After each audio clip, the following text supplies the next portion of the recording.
We're the media ambassadors from Carers Trust Scotland.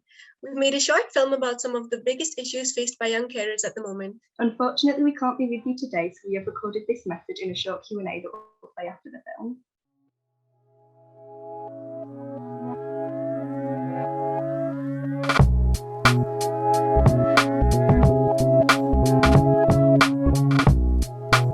A young carer is a young person who cares for someone in their life. The person who needs care could be a family member or a friend. They could need physical or mental support and might not live with the young carer.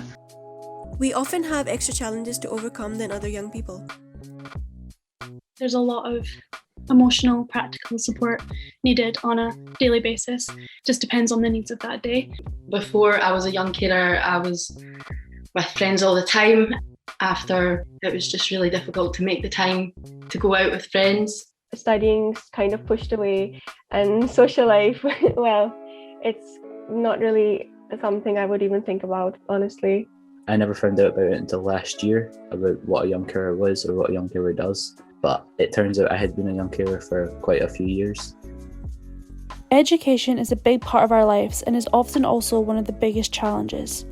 Some schools are understanding with lunchtime groups or a dedicated teacher that champions young carers, but that's not always the case. After Mila's diagnosis, I found it really difficult to focus on exams and studying. Sometimes in the morning the taxi is late to pick up my wee sister, which means I'm late for school, and I don't really want to tell my teachers why I'm late. Teachers don't know what actually happens and they just assume things. Like, I have issues, maybe I'm out with my mum one night and homework's been the next day. It's not going to get done on time.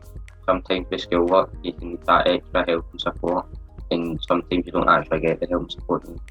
We need to feel comfortable to say that we are a young carer, and staff need to be upskilled in supporting us. Not only in schools, but everyone in society needs to know who young carers are and how best to support them. We need to be more visible.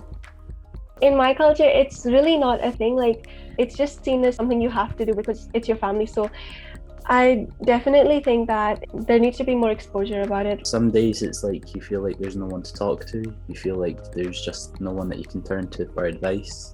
There needs to be more awareness in school, some lessons on what a young carer is and, helping to find other young carers. They need to be educated on what a young carer is, because they don't understand that a young carer is different things. It's not just one set thing you do. Having a break from our caring role is really important. It lets us do the things that we want to do as young people and recharge. We need to have short breaks and respite for both young carers and young adult carers. Looking after and living with someone who has autism can maybe feel like a full-time job. You wake up and then you think, well, I need to do this again, and sometimes you just feel exhausted. Physical impact. I've had back pain because of some caring duties, but however, it's just something that you just get used to and you just continue on with it. You just really want a break, and it's really difficult to get that sometimes.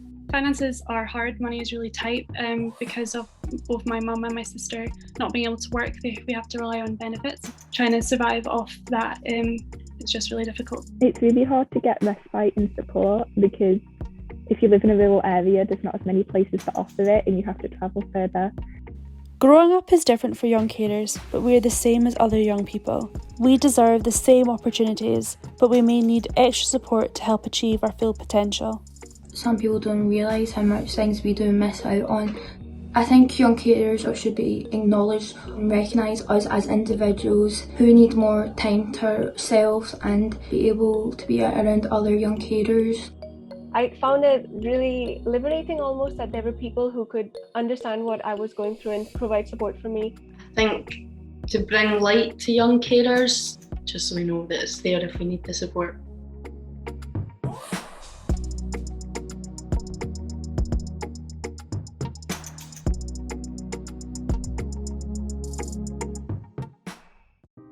Thank you for watching. We hope you enjoyed the film and it gave you a lot to think about. We've also prepared some questions to ask ourselves to give you a behind-the-scenes look of the film.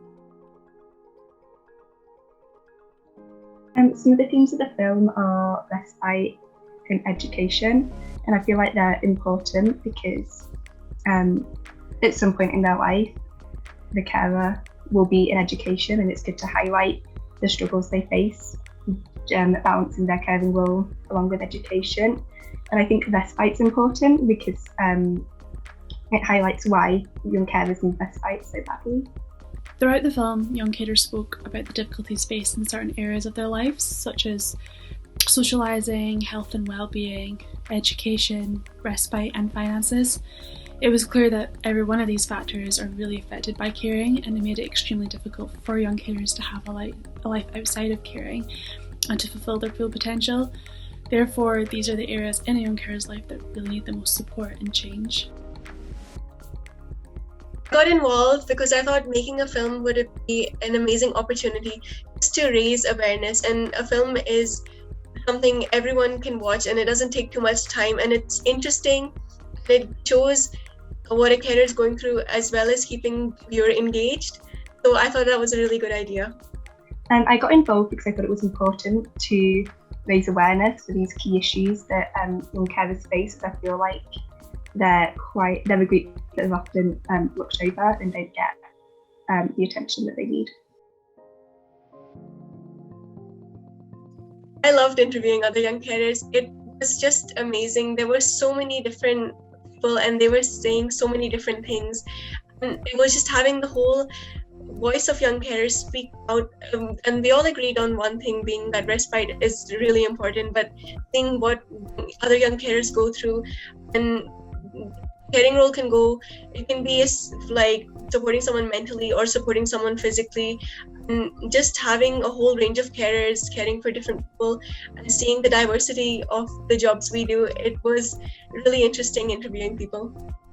I found it quite interesting interviewing other young carers because it gave an insight to caring roles that are different to mine, and it also highlighted challenges that they faced, and it also was interesting to see some of the more universal challenges such as needing respite. I really hope that the film, first off, it raises awareness as well as to teachers, to maybe healthcare workers and especially decision makers, because as well as raising awareness, we'd like to maybe inspire action. Like we'd like to inspire the people watching to take action on what we've talked about and highlight how important respite is for young carers. I hope the film will educate a vast amount of people from different backgrounds and professions, just to spread awareness of young carers and what being a young carer entails and the help that is needed. By doing this, the ultimate hope would be that the film would ignite change across a wide range of sectors, leading to positive change in the lives of young carers. And I want the film to reach people that work in education as well as decision makers such as politicians. I hope the effect it has on people in education is to show that young carers need more support in education just to fulfil their potential, because it can be harder for them to do work at home, but that doesn't mean that they don't want to do the work or they don't want to try. They might just need a little bit of help. And I hope the effect it has on decision makers such as politicians is it highlights how right now they're often overlooked and really they could be doing more to help young carers. We would really like the film to reach a wide range of individuals such as health professionals, educational institutions, youth groups, social workers, decision makers, and also young carers themselves and the organisations who work with them. We would really like the film to educate them on the lives of young carers and to help them better understand what support is needed to help young carers just to reach their full potential. If this works, then we would hope to see them taking action, implementing positive changes to hopefully be seen in both present and future young carers' lives.